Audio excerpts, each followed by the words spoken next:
আসসালামু আলাইকুম। এখন সময় ৮টা ২০ সকালবেলা ঘুম থেকে উঠলাম। অবস্থা এই যে আগের গত ৭ দিন ১ সপ্তাহেই পুরা বৃষ্টি, আকাশের অবস্থা খুবই খারাপ। এতই বৃষ্টি, আমার বয়সে আমি এত বৃষ্টি দেখি নাই। কারণ এত বৃষ্টি পড়ছে, যেখানে পানি ওঠার কথা না সেখানেও পানি উঠছে। দেখুন কি অবস্থা! চারপাশের টিন সব ভেঙে চুরে পড়ে গেছে। একটা অবস্থা দেখুন, গাছ কি পরিমাণ ভিজছে দেখুন, ভিজতে ভিজতে গাছের রাস্তাঘাট দেখুন, গাড়ি ঘোড়া নাই তেমন, গাড়ি চলতেছে না। দেখুন কাদা হয়ে গেছে, ডাইরেক্ট যে রাস্তা দেখতেছেন পুরোই কাদা হয়ে গেছে। আর দেখুন গাছের পাতা কিভাবে কিরকম পড়ছে। তো আজকে হাঁটতে হাঁটতে বের হলাম আমি সকালবেলা, আমি একটু দেখি কি অবস্থা গ্রামটার।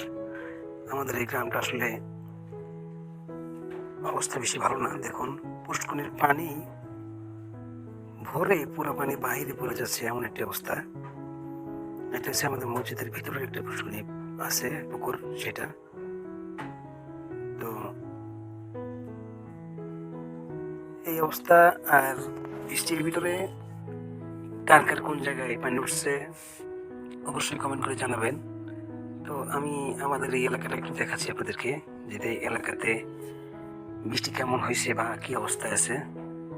রাস্তাঘাটে বের হওয়ার কোনো সুযোগ নেই, এমন একটা অবস্থা। দেখুন এই যে গাছটা পড়ে গেছিল কয়েকদিন আগে, আর দেখুন পানির স্রোতটা কেমন, পানি আসতেছে, যে পাহাড় থেকে পানি নামতেছে, পানির স্পিডটা কেমন দেখুন।